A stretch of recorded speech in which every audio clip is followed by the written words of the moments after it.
कई बार आप कहते हैं गुरुजी हम बहुत पूजा करते हैं, बहुत भक्ति करते हैं, बहुत पुण्य करते हैं, पर हम बहुत दुखी हैं, परेशान हैं। सुना होगा ऐसा? जरा सोचिए। मैया, ओ मेरी माँ, चुप रहो मेरी माँ, सुनो।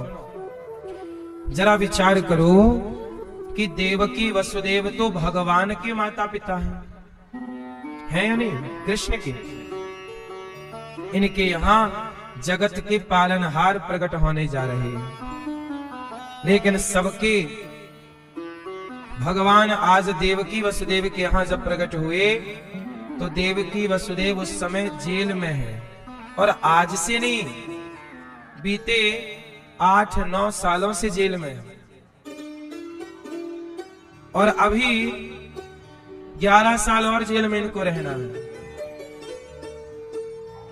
लगभग देवकी वसुदेव ने लगभग 18-19 साल जेल में गुजारे। कितने साल जेल में रहे? 18-19 वर्ष देवकी वसुदेव। किसकी जेल? कंस की जेल। भाई समझो ना, जब देवकी का विवाह हो रहा था तब से वो उठा के जेल में बंद कर दिया। आकाशवाणी हो गई ना कंस को, वो देवकी को ले जा रहा था विदा करके।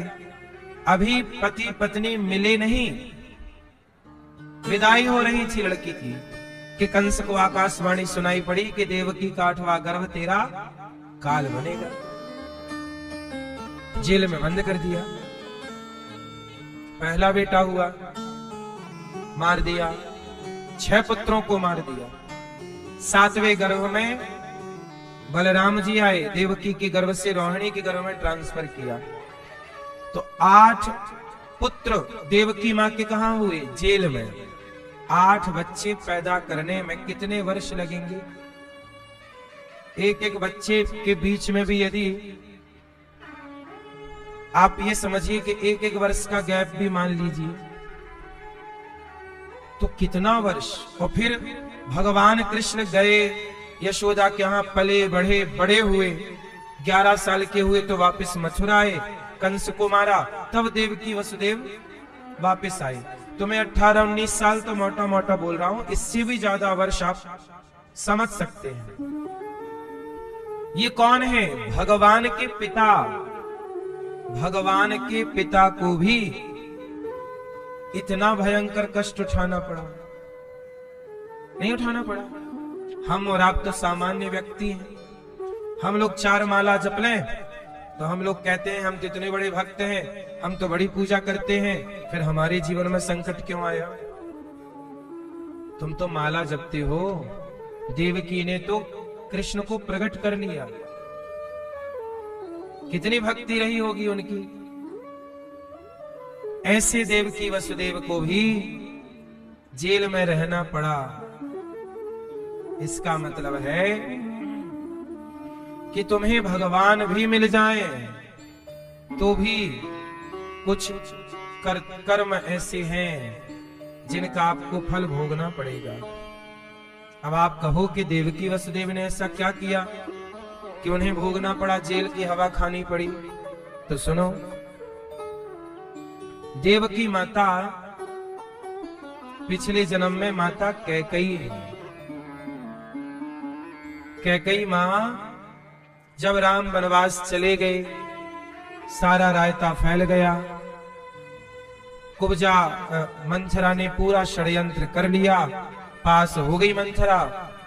भरत जी आए, माता कैकई को माता कहने से इनकार कर दिया।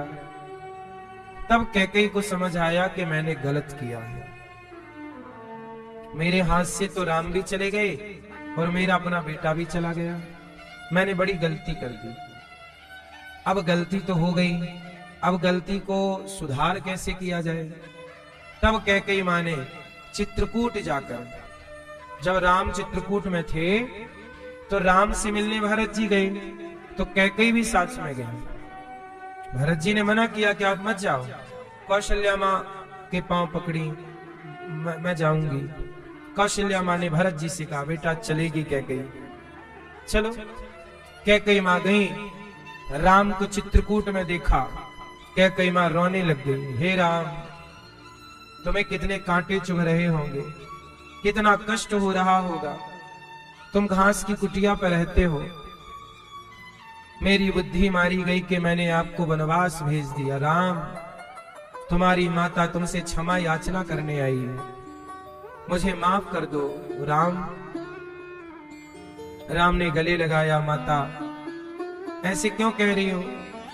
कैकेयी मां बोली कि देखो, मेरी बुद्धि मारी गई, बुद्धि भ्रष्ट हो गई और मैंने आपको इतना कष्ट दिया। महलों में रहने वाले राम आज जंगल जंगल कांटे कंकड़ में डोल रहे हैं, चल रहे हैं। इतने सुंदर बाल राम जी के थे, आज जटा बन गई हैं। जंगली कपड़े पहन रखे हैं राम ने। कैकेयी मां देख के जोर जोर से रोने लग गई। राम चुप करा रहे हैं। कैकेयी मां बोली, माफ कर दो राम। राम जी बोले, मां माफी आप मत मांगो, पर आप कह रही हो मैं आप पे नाराज नहीं हूं। आपने तो बड़ी कृपा की, मुझे वनवास भेजकर मुझ पर बड़ी कृपा की, पर आप बार बार माफी मांग रही हो तो मैं नाराज तो नहीं हूं, पर मैंने आपको माफ कर दिया।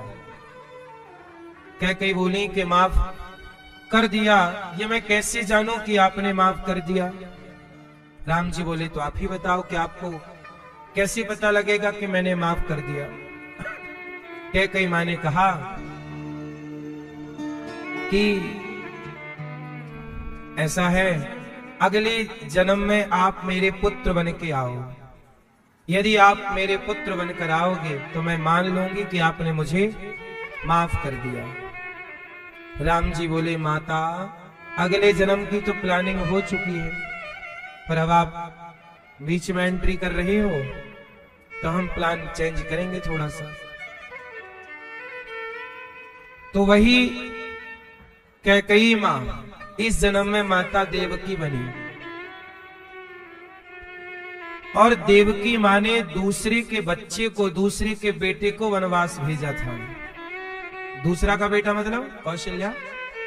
कैकेयी ने कौशल्या के बेटे को वनवास भेजा, तो आज ऐसा समय आकर खड़ा हो गया जब वो देवकी बनी कि खुद के बेटे को भेजना पड़ा। जन्म लिया कृष्ण ने और वसुदेव जी के हाथ जंगल जेल के बाहर भेजना पड़ा कि नहीं? जो दूसरे के बेटे को सताएगा उसके बेटे से उसे दूर ना किया जाएगा। जो मां, जो स्त्री दूसरी स्त्री के बेटे को, मां बेटे को अलग कर दे, याद रखिएगा, जोड़िएगा, तोड़िएगा मत। भाई को भाई से जोड़ना, पति को पत्नी से जोड़ना, तोड़ना मत। कुछ लोग होते हैं ना कि भाई भाई में लड़ाई करा देते हैं, पति पत्नी में लड़ाई करा देते हैं, बाप बेटे में लड़ाई करा देते हैं, और दूर बैठ के तमाशा देखते हैं, मजे लेते हैं। कैकेयी मां ने भी कुछ ऐसा ही किया। मां बेटे को दूर कर दिया, राम से राम की मां को दूर कर दिया। बोलो हाँ। लक्ष्मण जी से लक्ष्मण जी की पत्नी को दूर कर दिया, लक्ष्मण जी से लक्ष्मण जी की मां को दूर कर दिया। एक वनवास में 3 वनवास हो गए। एक वनवास में 3 वनवास हुए कि नहीं? वनवास हुआ राम का, लेकिन सीता भी तो गई, लक्ष्मण जी भी तो गए। तो लक्ष्मण जी गए तो उनकी पत्नी बेचारी 14 साल तड़पती रही। पत्नी, माता, भगवान लक्ष्मण जी की पत्नी माता उर्मिला, 14 साल उर्मिला जी भूखी प्यासी खड़ी रही। कहा जाता है कि वो आरती लेकर खड़ी थी उर्मिला जी, कि मेरे पति गुजरेंगे, आरती करके विदा करूंगी। लेकिन लक्ष्मण जी को डर लगा कि जैसे भाभी जी सीता मैया ने जिद किया कि मैं भी चलूंगी, कहीं मेरी पत्नी जिद ना करने लगे। वो करेगी तो मैं कैसे ले जाऊंगा, कहां रखूंगा। तो लक्ष्मण जी उस द्वार से निकले ही नहीं जहां लक्ष्मण जी की पत्नी उर्मिला जी खड़ी थी, और वो तैयारी में खड़ी थी कि पति को विदा करूंगी, मिल करके देख करके आरती उतार के विदा करूंगी। पर लक्ष्मण जी वहां से आए ही नहीं। उनकी थाली का दिया जलता रहा। कहते हैं कि उनके पातिव्रत धर्म के बल पर वह दिया 14 साल तक जलता रहा, और वह 14 साल तक वहां खड़ी रही, वहीं खड़ी रही कि आप यहां से आएंगे आएंगे। आए नहीं, इंतजार में खड़ी रही। कैकेयी, माता कैकेयी ने एक मां से उसका बेटा दूर कर दिया, एक पत्नी से उसका पति दूर कर दिया। मैया आपने दूर किया है। तो जब देवकी मां बच्चा जन्म देती तो देवकी का हर बच्चा पैदा होते ही मां से दूर हो जाता। होता कि नहीं? देवकी ने बच्चा जन्म दिया, कंस आता और मार डालता, कंस आता और मार डालता। आपने दूसरे के पुत्र को उसकी मां से अलग किया है, तो आपको भी आपके बेटे से अलग होना पड़ेगा। जैसा करते हैं वैसा ही हमें घूम फिर के मिलता है। ये बात सबको बहुत अच्छे से याद कर लेनी चाहिए। माता देवकी का पहला बेटा कंस ने मार दिया, बड़ी निर्दयता, ऐसे उठाता पत्थर पर पटक देता। दूसरा मार दिया, तीसरा मार दिया, 4 बच्चे, 5 बच्चे, 6 बच्चे, 7वें पुत्र लक्ष्मण जी बलराम बन के आए, और 8वें गर्भ में साक्षात नारायण राम कृष्ण बन करके आए। क्या हुआ? भगवान कृष्ण आए तो आते ही वह देवकी के गर्भ से देवकी के यहां प्रकट तो हो गए, तुरंत वापस यशोदा की ओर चले गए, रुके नहीं। कब लौटे? 11 साल बाद। तो देवकी मां को जेल क्यों मिला? इन्होंने भी तो 14 साल का वनवास दिया था ना, तो ब्याज सहित इन्हें भी तो भोगना पड़ेगा। जैसी करनी वैसी भरनी। इसलिए मेरी मां, दूर ना करना, किसी को किसी से तोड़ना मत। कोई अलग अलग है तो जोड़ना, जोड़िए, रिश्तों को जोड़ने वाला फॉर्मूला अपनाइए। देवकी मां, इसलिए इन्होंने इतने वर्ष जंगल जेल में गुजारे और इतना कष्ट पाया, क्योंकि इन्होंने भी किसी को रुलाया था। जब आप रुलाओगे तो रोना तो पड़ेगा साहब। जितने आंसू आप बहाते हो ना, उतने आंसू आपने किसी को दिए होंगे, तो हिसाब तो चुकाना ही था। कौन रोएगा? तुमने रुलाया है तो रोएगा कौन? भगवान कृष्ण यशोदा के पास गए, भगवान प्रकट हो गए, भय प्रकट कृपाला, कृपा करने के लिए प्रकट हो गए। भगवान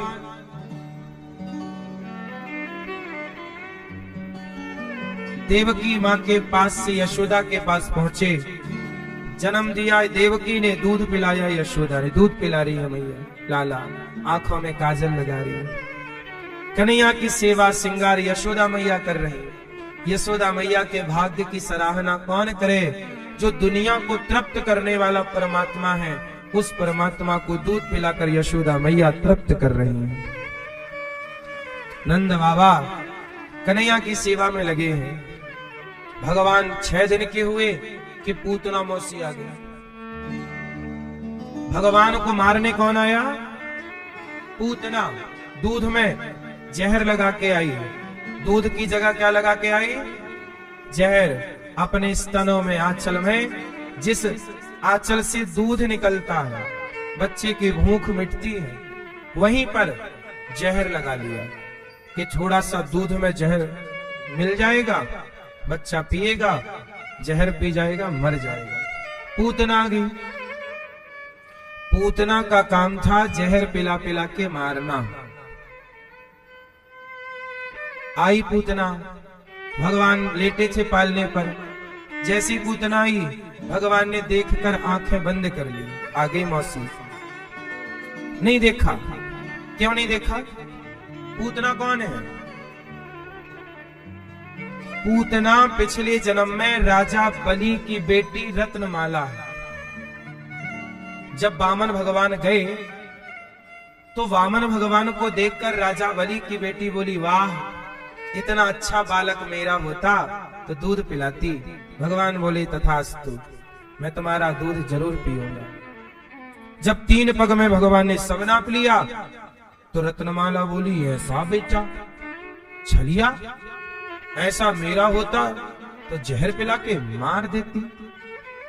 तो दूध पिलाती ये भाव भी आया और जहर पिला के मार देती ये भाव भी आ गया। तो भगवान ने उस रत्नमाला को इस जन्म में, सतयुग की रत्नमाला को द्वापर युग में पूतना बनाया और पूतना ने दूध भी पिलाया और जहर भी पिलाया और भगवान जहर दूध दोनों पी के उस जन्म का आशीर्वाद दिया, वरदान इस जन्म में पूरा किया। तथास्तु कहा कि तेरा दूध पीऊंगा। तो अब वो पूतना दूध भी पिला रही है और कह रही है जहर पिलाऊंगी तो जहर भी पिला रही है। एक साथ उसके 2 वरदान पूरे हो गए। उसे भगवान ने तार दिया, मारा नहीं। भगवान जिसे मारते हैं वो अनायास तर जाता है। अब मैं आपको यहां एक बात के लिए रोकूं। राम जब अवतार लेते हैं तो राम जी ने सबसे पहले किसे मारा? राम लीला में राम जी ने सबसे पहले किसे मारा? बोलो। ताड़का, एक स्त्री को। और भगवान कृष्ण ने भी राक्षसों को मारने की शुरुआत की तो श्री गणेश पूतना से किया। वहां श्री गणेश किससे हुआ? ताड़का से। और यहां श्री गणेश किससे हुआ? राम जी का श्री गणेश ताड़का से। ताड़का को मारा सबसे पहले राम जी ने, और यहां पूतना। दोनों ने स्त्री को मारा। ये दोनों को क्यों मारा? क्योंकि ये दोनों अविद्या है। पूतना कौन है? अविद्या। ताड़का कौन है? अविद्या। अविद्या किसे कहते हैं? अज्ञान को। अविद्या किसे कहते हैं? बोलो। अज्ञान को। याद रखिएगा, रावण आखिरी में मरा, पहले कौन मरी? ताड़का। कंस आखिरी में मरा, पहले कौन मरी? पूतना। जब तक आपके जीवन का अज्ञान नहीं मरता तब तक आपके जीवन में आपको श्रेष्ठ पद प्रतिष्ठा प्राप्त नहीं हो सकती। भगवान कहते हैं पहले अज्ञान को मारो।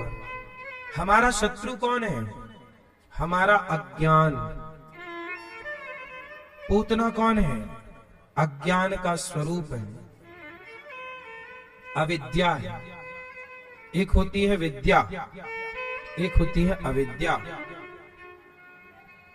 विद्या मतलब शिक्षा, अविद्या मतलब अनपढ़ता, अशिक्षा। लोग कहते हैं अशिक्षित है, ये शिक्षित है और ये शिक्षित मतलब पढ़ा, अशिक्षित मतलब ना पढ़ा हुआ। तो विद्या अविद्या, जहां अज्ञानता है। पहले आप ये देखो कि आपके आसपास अज्ञानता कहां है। आज लोग परेशान क्यों हैं? ज्ञान की वजह से कि अज्ञान की वजह से? बोलो। आज अज्ञान सबसे चरम पर है। अज्ञान सब लोग जान रहे हैं, सबको पता है बच्चे बच्चे को कि रावण का सर्वनाश किसके कारण हुआ? पराई स्त्री के। सबको पता है ना? क्यों? सबको पता है कि रावण जैसों की लंका पराई औरत के चक्कर में जल गई, पर फिर भी आज का आदमी, आप बाजार में देखो, 80% पुरुष अन्य अन्य स्त्रियों के साथ उलझे पड़े हैं। स्त्रियां परेशान हैं कि हमारा पति का किसी और के साथ चक्कर है। पता है कि ये रास्ता सर्वनाश की ओर जा रहा है, जान रहे हैं कि सर्वनाश की ओर जाएगा रास्ता, फिर भी उसी रास्ते पर चल रहे हैं। इससे बड़ी अज्ञानता क्या है? बोलो हाँ कि ना? स्त्रियां भी जान रही हैं कि पराये पुरुष में उलझेंगी तो नाश हो जाएगा, लेकिन बहुत सारी स्त्रियां अपने पति को छोड़ छाड़ कर और पराये के चक्कर में पड़ी हैं। कुछ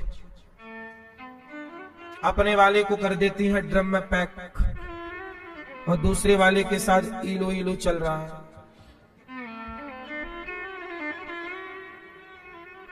जबकि जान रही हैं कि ये रास्ता सर्वनाश की ओर जाता है। बोलो हाँ।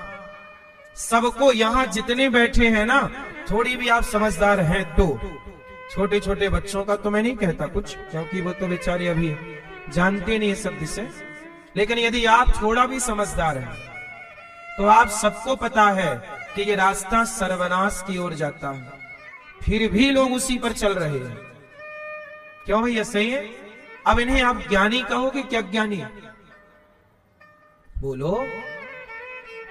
बड़े बड़े IAS IPS अनपढ़ लोग तो चल ही रहे हैं उस रास्ते पर बड़े डिग्री छाप लोग भी उसी गलत रास्ते पे चल पड़े।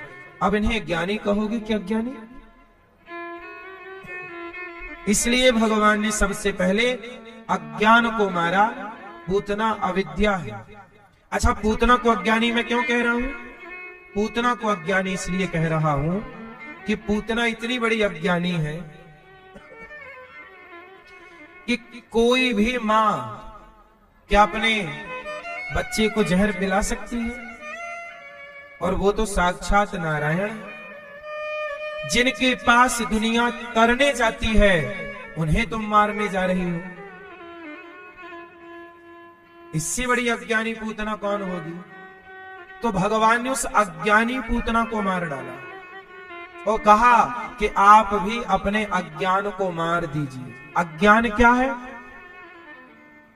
अज्ञान है, सबको पता है, सबको पता है कि झूठ बोलना पाप है, फिर भी झूठ बोल रहे हैं। क्यों मैया? मैया हाँ मैया जी झूठ मत बोलो, प्रभु के पास जाना है। न हाथी है न घोड़ा है, वहां पैदल ही जाना है। सबको पता है, सबको पता है कि झूठ बोलना पाप है, पर बोल रहे हैं कि नहीं? बोलो। चवन्नी के लिए झूठ बोल रहे हैं, 1 रुपया के लिए झूठ बोल रहे हैं। अब ये ज्ञानी है कि अज्ञानी है? बोलो मेरी माँ। मैया जी झूठ मत बोलो, प्रभु के पास जाना है। मैया जी झूठ मत बोलो, प्रभु के पास जाना है। न हाथी है न घोड़ा है, वहाँ पैदल ही जाना है।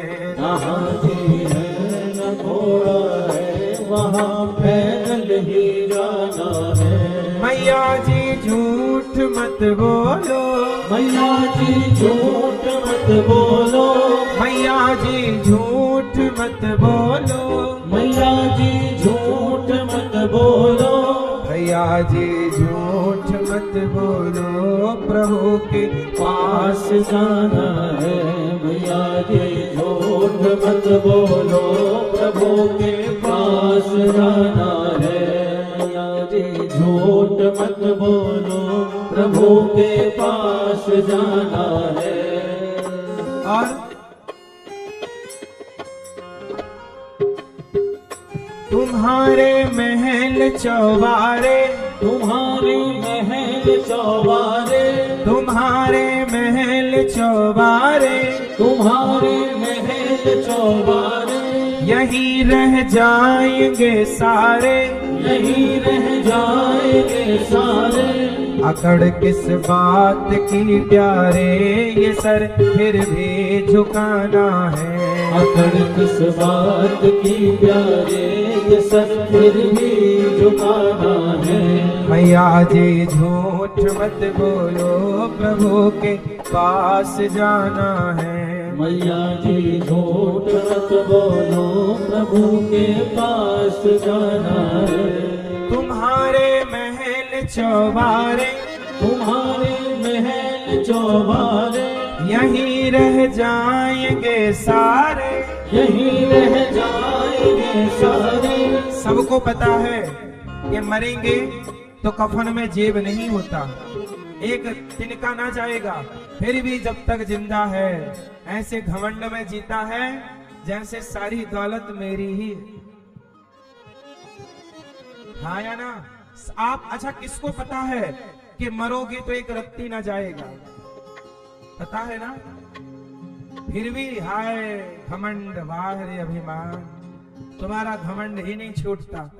यही तो अज्ञान है ना। जान रहे हो कि एक रत्ती साथ ना जाएगा, फिर भी उसके पीछे भागे जा रहे हैं। अकड़ किस बात की प्यारे, अकड़ किस बात की प्यारे, ये सर फिर भी झुकाना है। मैया जी झूठ मत बोलो, प्रभु के पास जाना है। भला की जय भला होगा, भला की जय भला होगा, बुरा की जय बुरा होगा, बुरा की जय बुरा होगा। वही लिख लिख कर क्या होगा, यही सबको चुकाना है। वही लिख लिख कर क्या होगा, यह फिर भी झुकाना है। वही लिख लिख कर क्या होगा, यही सबको चुकाना है। वही लिख लिख कर क्या होगा, यही सबको चुकाना है। लड़कपन खेल में खोया, लड़कपन खेल में खोया, जवानी नींद भर सोया, जवानी नींद भर सोया। बुढ़ापा देख कर रोया, वही किस्सा पुराना है। बुढ़ापा देख कर रोया, वही किस्सा पुराना है। मैया जी झूठ मत बोलो, प्रभु के पास जाना है। मैया जी झूठ मत बोलो, प्रभु के पास जाना है। अब बताओ, पग पग पर अज्ञान है।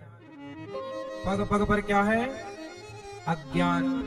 पूतना को इसलिए मारा भगवान ने, अज्ञान का स्वरूप है। आप भी अपने जीवन के हर अज्ञान को मार दो और ज्ञान में रहा करो। सही है? ज्ञान किसे कहते हैं? आप बताओ।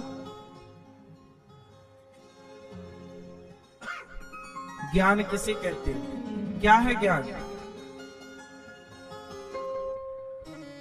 Who is knowledge? बताओ, क्या है ज्ञान? आप बताओ, ज्ञान किसे कहते हैं? है? पत्नी को? पढ़े लिखे को ज्ञान कहते हैं। पढ़े लिखे लोग तो देश बेच रहे हैं,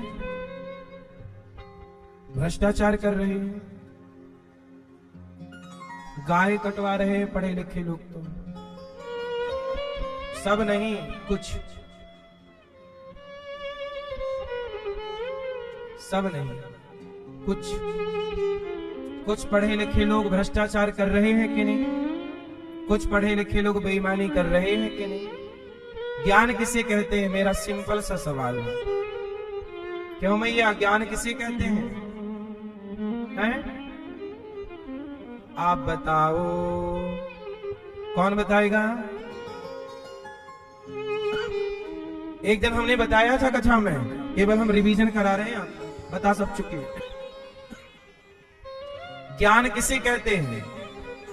भैया बताएंगे, पीछे वाले शर्ट, सफेद शर्ट, चश्मा जेब में रखा है, बताओ ज्ञान किसे कहते हैं? नहीं बताओगे? गुस्सा हो क्या? मैया, ओ झोला वाली मैया, ओ मेरी माँ, जाते जाते ये तो बता जा, किसको कहते ज्ञान है? ज्ञान किसे कहते हैं? सुनो, ज्ञान किसे कहते हैं? तो भगवान के सिवा मेरा कोई नहीं है, मेरे तो गिरधर गोपाल, भगवान के सिवा मेरा कोई नहीं है संसार में, ये जान लेना ही ज्ञान है। एक भगवान के सिवा मेरा कोई नहीं, ये ज्ञान है। अब आप कितना भी ज्ञान पढ़ लो, डिग्रियां पालो, वो ज्ञान नहीं है, वो तो केवल पेट भरी विद्या है। आपने जो स्कूलों में पढ़ा है वो केवल पेट भरी विद्या है, उससे आपका क्या होता है? केवल पेट भरने का बंदोबस्त होता है। पेट भरने के लिए भी आदमी इतनी जद्दोजहद करता है, परेशान होता है। मैया बताओ, ज्ञान किसे कहते हैं? आप बताओ, बताओ नीली मैया, ज्ञान किसे कहते हैं? भगवान को।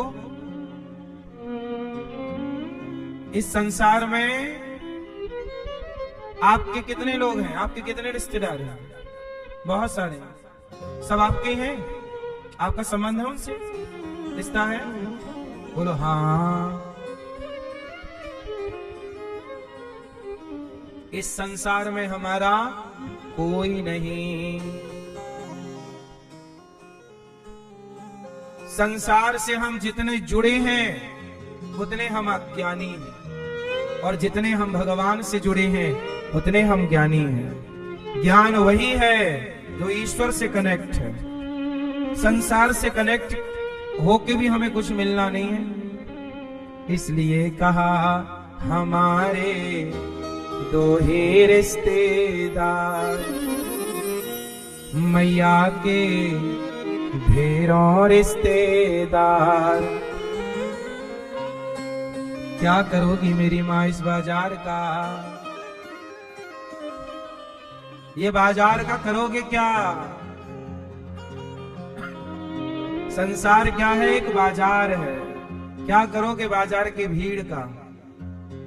बोला हाँ। इसलिए हमारे दो ही रिश्तेदार, एक हमारी राधा रानी, एक हमारी राधा रानी, और तुझे बाकी बिहारी सरकार। हमारे दो ही रिश्तेदार। आपके तो भैया तुम्हारे ढेरों रिश्तेदार। क्या करोगे इतने रिश्तेदार?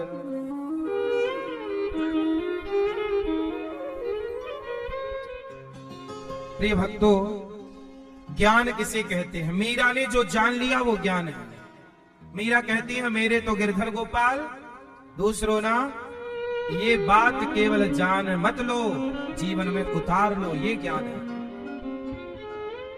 संसार से जुड़ना अज्ञान, जगत से जुड़ना अज्ञान है, जगन्नाथ से जुड़ना ही ज्ञान है।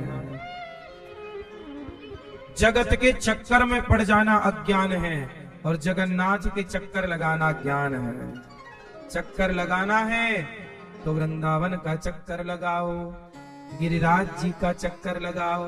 यहाँ चक्कर लगाते रहोगे तो 84 के चक्कर से बच जाओगे। और बिहारी जी को भगवान का चक्कर छोड़ा और किसी और के चक्कर में पड़े तो फिर कोर्ट कचहरी के चक्कर लगाने पड़ेंगे। बोलो हाँ। लड़के पड़ जाते हैं लड़कियों के चक्कर में, फिर वो पड़ते हैं कोर्ट कचहरी के चक्कर में। बोलो हाँ। इसलिए सबके चक्कर से बचना है तो गिरिराज जी का एक चक्कर लगाओ, परिक्रमा लगाओ, वृंदावन का एक चक्कर लगाओ, वृंदावन की परिक्रमा लगाओ, है ना भैया? अच्छा देखो क्या हुआ, पूतना मर गई। पूतना के शरीर को चिता पे रखा, बड़ी खुशबू निकल पड़ी। पूतना बड़ी सुंदर, पापनी तो थी पर बड़ी सुंदर बनकर आई। तार दिया, शरीर से खुशबू निकल पड़ी। भगवान छोड़ा बड़े भाई, भगवान करवट बदले, शकटा सुराया। देखो भगवान अभी छोटे हैं और इतना संकट, पूतना संकट बनकर आई। शकटा सुराया, सबको भगवान मारते गए। आपके जीवन में भी तमाम राक्षस आते हैं। कौन सा राक्षस? आपके जीवन में भी अज्ञान का राक्षस आ जाता है, अज्ञान हावी हो जाता है। आप लोग डिप्रेशन में चले जाते हो, चिंता में, तनाव में रहते हो। ये क्या? तनाव नाम का एक राक्षस ही तो है, टेंशन नाम का एक राक्षस ही तो है, चिंता नाम की एक राक्षसी ही तो है। आपकी हंसती खेलती जिंदगी में कौन आग लगाता है? चिंता। बोलो हाँ। इसलिए कहता हूं भगवान के रास्ते में जितने राक्षस आते गए सबको मारते गए, हटाते गए। आप भी, कोई भी राक्षस आपके जीवन में आए, आपको भी उसे हराना है और आपको जीतना है। कोई टेंशन है, ठीक करो उस काम को और टेंशन ना पालो। ये चिंता नाम का कोई राक्षस है जो आपके पीछे पड़ गया, और ये चिंता चिता से भी भयंकर है।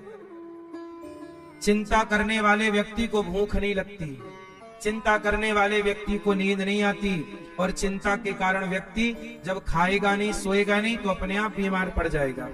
बीमार पड़ेगा, डॉक्टर के पास आएगा, डॉक्टर एक झोला दवाई दे देगा और सवेरे शाम दवाई खाते खाते उन दवाइयों से साइड इफेक्ट होने लग जाएगा। तो वो दवाई के कारण शरीर का दूसरा फंक्शन खराब होने लग जाएगा। फिर उसे ठीक कराने के लिए और दवाई खाओ, तब तक और कोई और साइड इफेक्ट हो गया। आप बीमारियों का घर बन जाओगे एक चिंता के कारण। सही है कि गलत है? मैया बोलो हाँ कि ना? सही है ना? चिंता करना सही है गलत है? बोलो। आप चिंता करते हो किसकी? बोलो। आपको किसकी चिंता है? छोरा आपको किसकी है? हैं? बहू की? किसकी चिंता है आपको? किसकी? पढ़ाई की। पढ़ाई की चिंता काहे की? पढ़ो। पढ़ाई की चिंता नहीं करनी चाहिए, पढ़ाई को पढ़ना चाहिए। चिंता करने से थोड़ी पढ़ाई आती है, पढ़ने से पढ़ाई आती है। पढ़ने से आएगी कि चिंता करने से? चिंता है, काहे चिंता में रहते हो? बिंदास रहना चाहिए जिंदगी में, चिंता में नहीं। क्यों भैया आपको चिंता है? काहे बात की चिंता है? बच्चों की? लो क्या चिंता है? वो खेल रहा है, मस्त झूम रहा है, आपको क्या चिंता है?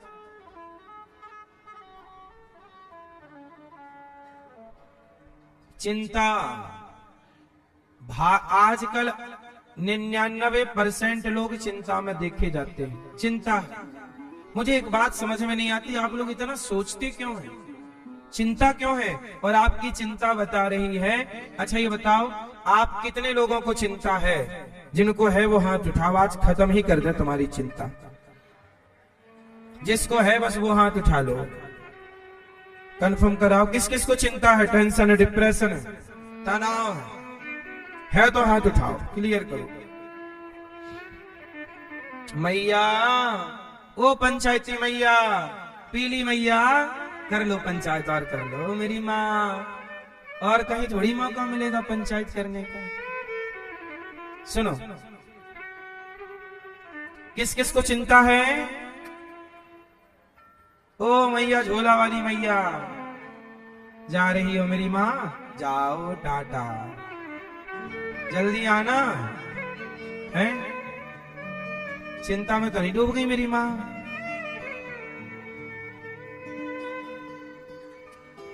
चिंता, आप लोग क्या कह रहे हो चिंता है? अब ये बताओ, आप में से कितने लोगों को भगवान पे भरोसा है? भरोसा है? अरे भाई, जब भरोसा है तो चिंता किस बात की है?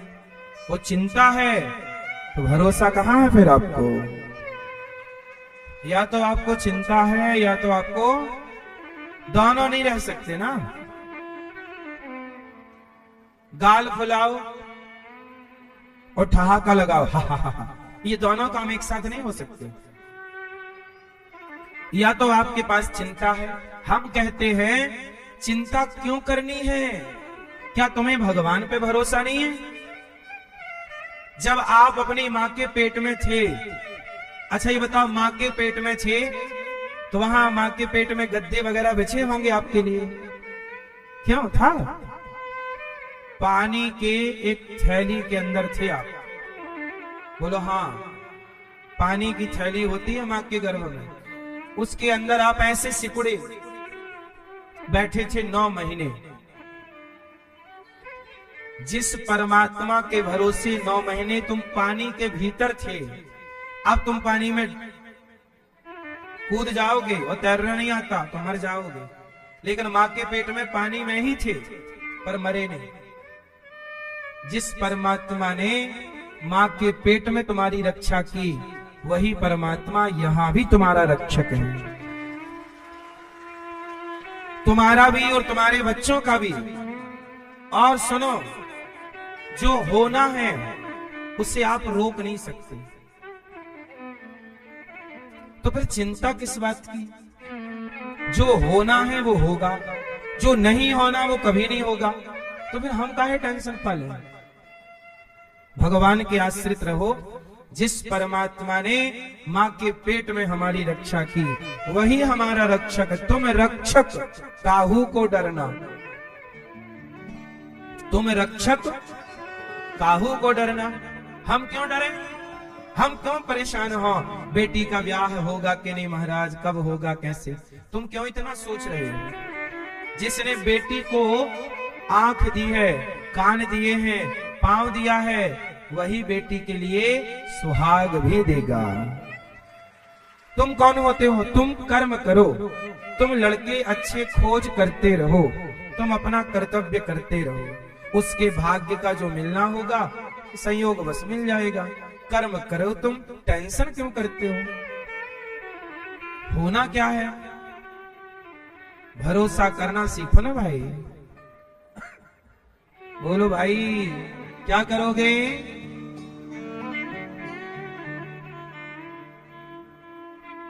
मैया, क्या करोगी मेरी माँ? हाँ, क्यों घबराऊं मैं? मेरा तो शाम से नाता है ना वो। हम क्यों परेशान? अर्जुन को बोल दिया पितामह ने, कल मार दूंगा पांडवों को। पितामह ने प्रतिज्ञा कर ली, कल के युद्ध में पांडवों का युद्ध आखिरी होगा। मारने की प्रतिज्ञा ले ली भगवान ने। अर्जुन को मारने की प्रतिज्ञा भीष्म पितामह ने ले ली। द्रौपदी रात को आई, कन्हैया सुना क्या? पांडवों को, मेरे पतियों को मारने की प्रतिज्ञा भीष्म पितामह ने की। उनकी प्रतिज्ञा कभी अधूरी नहीं रहती। भीष्म पितामह की प्रतिज्ञा वो पूरी करते ही करते। लो भैया, अर्जुन के पास गए, कन्हैया चलो प्लानिंग कर लें कल की। अर्जुन सो रहे। भगवान बोले, अर्जुन जागो, कल आपको मरना है। अर्जुन बोले, प्रभु कल मरना है ना, अभी तो नहीं मरना, इसलिए अभी तो सो जाऊं। भगवान बोले, अर्जुन तू कैसा है? कल मरने की बात कर रहा हूं तो तू आज सोने की बात कर रहा है। अर्जुन बोले, प्रभु जिस अर्जुन के लिए भगवान जाग रहे हो, क्या उस अर्जुन को कोई मार सकता है? मैं तो आपके आश्रित हूं, मैं तो आपके भरोसे हूं। जो भगवान के आश्रित है, क्या उसे कोई मार सकता है? प्रभु मैं क्यों चिंता करूं? आप जिसकी चिंता करने वाले हो तो आप करने वाले हैं, तो मैं क्यों करूं? और जिसकी चिंता आप करें, उसे पितामह के बाणों में इतनी ताकत नहीं है कि वो भगवान जिससे बचाए उसे पितामह मार सकते हैं क्या? उसे यमराज भी नहीं मार सकते। प्रहलाद को आग जला ना पाई, क्योंकि प्रहलाद भगवान के आश्रित है। बाप ही दुश्मन बन गया, आग में बिठा दिया जलाने के लिए। इसलिए मेरी माँ, क्यों घबराऊं मैं, मेरा तो श्याम से नाता है।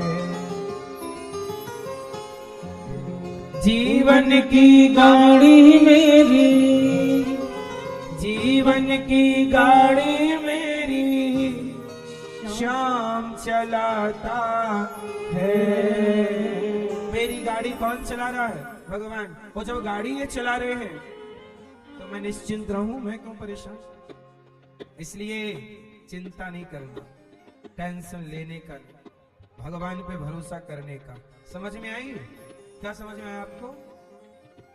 भरोसा करो ना पूरा। आप कौन होते हैं ये सोचने वाले?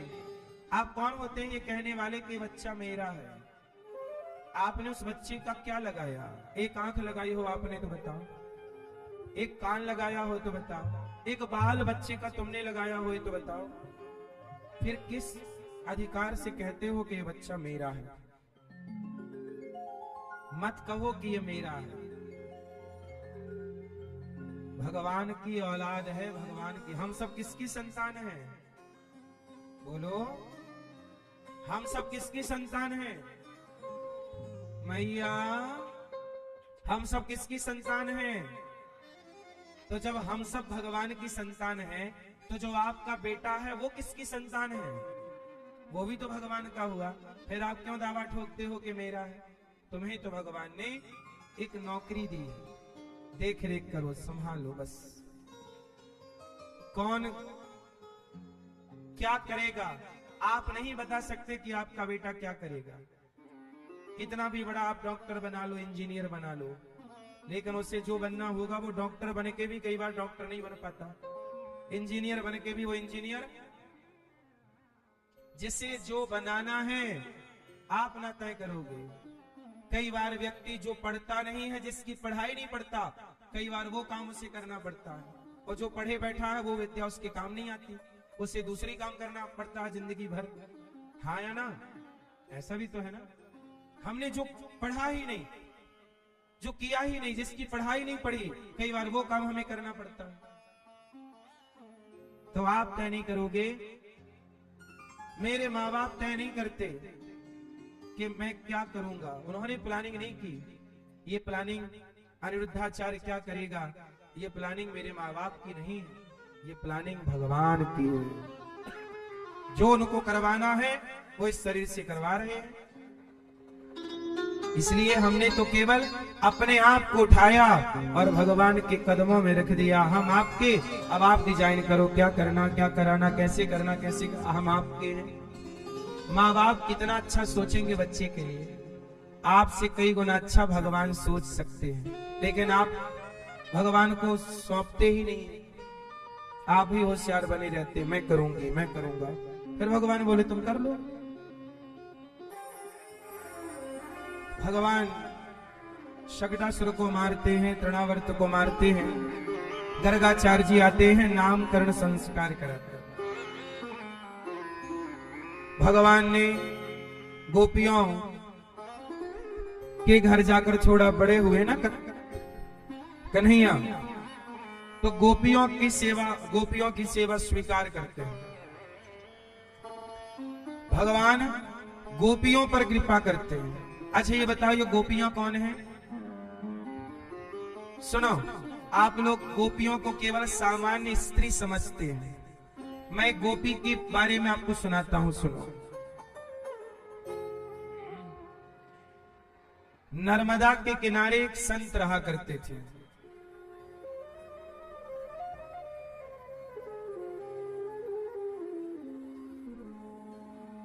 नाम था जाबाली ऋषि, जिनके नाम से जबलपुर शहर का नाम आज भी लिया जाता है। जिस क्षेत्र का ये दास अनिरुद्ध है, मध्य प्रदेश में नर्मदा के तट पर एक शहर है जबलपुर। जबलपुर नाम क्यों पड़ा उस शहर का?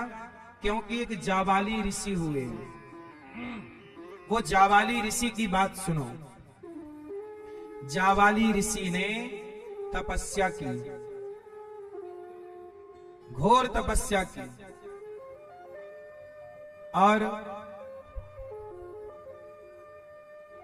तपस्या करते करते उनका पूरा शरीर सूख गया।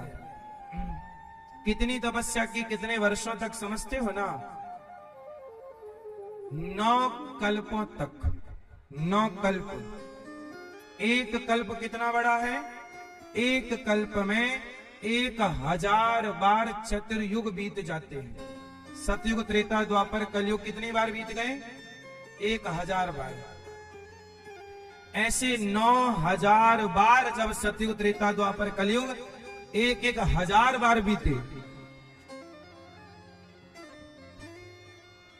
तब जाके उन्हें भगवान की कृपा से वही जाबाली ऋषि द्वापर में एक गोप के यहां चित्रा नाम की गोपी बन के प्रकट हुए। तो भगवान श्री कृष्ण के साथ एक चित्रा नाम की गोपी थी। वो गोपी पिछले जन्म में एक संत थे, जाबाली ऋषि, और उन्होंने कितनी तपस्या की, तब कहीं जाके भगवान की गोपी बन गए। और भगवान की गोपी जब बने चित्रा ऋषि, तो आज भगवान चित्रा के घर माखन चुराने जा रहे हैं। और चित्रा खड़ी होके प्रभु को देख रही है। भगवान को इस तरह से देखना, उनकी लीलाओं में सम्मिलित होने के लिए इन गोपियों ने, इन ऋषियों ने खूब तपस्या की। तब कहीं जाकर गोपियों के रूप में भगवान ने अपनी लीला में इन सबको प्रवेश दिया। ये कृष्ण की लीला है। जितनी गोपियां थीं, कोई ऐसी सामान्य स्त्रियां नहीं थी मेरी मां। कृष्ण कौन है? भगवान है।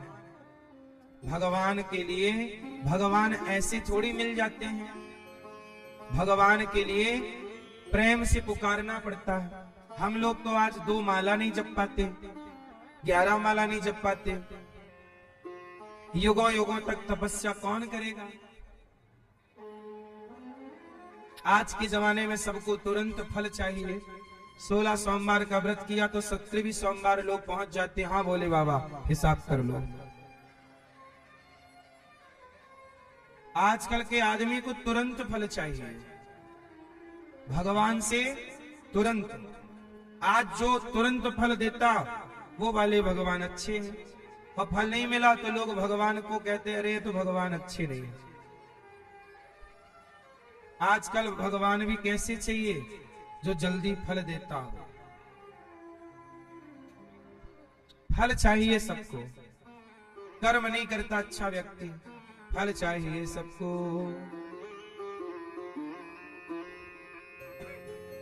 मेरी माँ आज भगवान गोपियों के घर जाकर माखन चुरा रहे हैं, चुरा नहीं रहे, उन गोपियों को दर्शन दे रहे हैं जिन्होंने खूब तपस्या की भगवान की एक झलक पाने के लिए।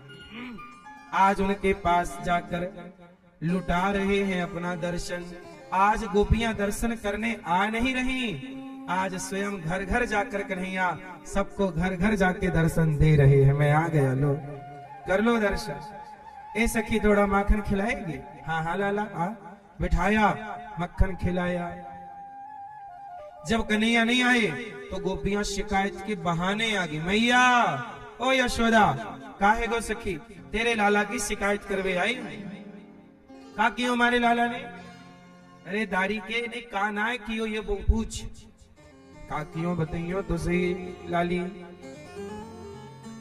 गोपियां शिकायत कर रही, वत्सान मुंचन क्वचित समय क्रौश संजात हासः स्तेयं स्वादवत्यधिपया कल्पितैस्तेययोगैः मरकान् भोक्ष्यन् विभजति सचेन्नातिभाण्डं भिनत्ति द्रव्यालाभे सगृह कुपितो याज्ञपक्रोश्यतोकान् वत्सान मुंचन। गोपियां बोली हमारे बछड़ों को खोल देता है तेरा लाला। मैया सारा दूध पी जाते हैं बछड़े। मैया बोली क्यों रे लाला, तो गोपियों के बछड़े काहे को खोले? कन्हैया बोले मैया ये गोपियां इतनी कंजूस हैं, गैया का सारा दूध निकाल लेती हैं, तनिक भी नहीं पिलाती उससे बच्चे को। गाय का दूध कितना निकालना चाहिए कितना नहीं निकालना चाहिए इसका भी एक विधान है। आधा दूध आपका और आधा दूध उस बछड़े का, यही सही बंटवारा है। इसलिए गौरी गोपाल गौशाला में जितनी भी गाय हैं सारे बच्चों को गाय के बछड़ा बछिया को 2 थन पिलाए जाते हैं। 2 थन उनका और 2 थन का दूध निकालकर और फिर वृद्ध माएं जो गौरी गोपाल में रहती हैं उन माओं को दूध दिया जाता है प्रसाद में। फिर भी हमें दूध बाजार से खरीदना ही पड़ता है लगभग 100 लीटर रोज। तो आप बच्चों को गाय है तो आधा उससे पिलाओ, बछड़े को आधा। इसलिए दूध खरीदना कम चाहिए, घर पे दूध हो, घर का उपयोग। आपको कोशिश ये करनी चाहिए कि आपके घर में एक गाय हो, दूध खरीदना ना पड़े। हाँ या ना? आपके घर में गाय होगी, शुद्ध दूध मिलेगा, शुद्ध दही मिलेगा, मक्खन मिलेगा। बाजार के दूध में क्या गारंटी कि दूध भी शुद्ध है? गाय का तो मिलता ही नहीं है बाजार में दूध, जर्सी का मिलता है। बोलो हाँ। और आजकल इंजेक्शन से होता है सब काम। जैसे डेयरियों में भैंस होती है, आजकल डेयरी होती है ना, उसमें क्या होती है? भैंस। तो भैंस का भी एक नियम होता है कि जब भैंस का बच्चा भैंस को दूध पीने के लिए आता है ना, तब जाके वो अपना दूध छोड़ती है भैंस, तब किसान जाके दूध दोहता है। लेकिन आजकल इंजेक्शन आता है, बच्चे की जरूरत नहीं पड़ती। बच्चा तो मार देते हैं। यदि भैंस के यहाँ यदि पड़िया है, भैंसी है, तब तो उसे रखते हैं उसकी बछड़ी को। पर भैंस के यहाँ यदि भैंसा हो गया, पड़ा हो गया, तो उसे मार दिया जाता है। डेयरियों में ये देखा होगा आप लोगों ने। फिर वो इंजेक्शन लगा के उसका दूध एन में आता है, फिर वो निकालते हैं। तो जो दूध आप पीते हो ना, वो दूध सही नहीं होता। सही दूध क्या है? आप अपने घर पे गैया रखो, शुद्ध दूध पियो, इंजेक्शन वाला क्यों पीना है? इसलिए दूध की मिठाई सबको खानी है, दही पनीर छाछ सबको चाहिए, पर सेवा करेंगे कुत्ते की, मुंह चटवाएंगे कुत्ते से, और मिठाई खाएंगे बढ़िया मावे की, खोवे की। तो कुत्ते से मुंह चटवाए हो तो कुत्ते से बनवा मिठाई।